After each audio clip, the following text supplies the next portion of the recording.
Guys, welcome back at Suilan app. For today's video, we're going to show you how to fix dev error 5820 in Black Ops 6. So if you're interested, let's start tutorial.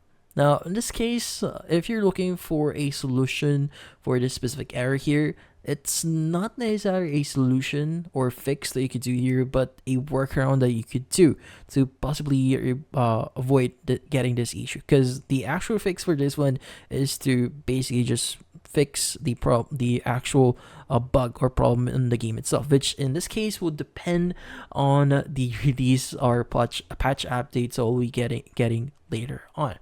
Which in this case, what's the workaround that we can do? So the first workaround that you can do here is you might want to stay on the main menu.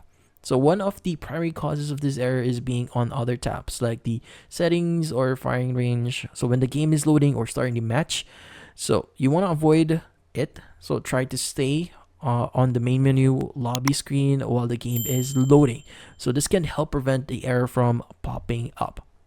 And also you might want to restart your game or console. So if you keep getting the error, try restarting the game or even your console or PC. Sometimes a simple reboot can fix the issue because it actually stores some cache files. So that actually clears things up. So in this case, try restarting your game or console. So next, if your PC or console is actually running on low on storage, it might be the cause of the error. So you might want to try deleting some unnecessary files or freeing up any storage space to help things run more smoothly. Now, you might not be aware, sometimes running out of memory or local storage here can cause this issue. So you might want to check your folders, maybe your download folders, uninstall a few games, just make sure that you have enough memory. So maybe I think 5 gigabyte or 10 gigabyte of the storage is good enough.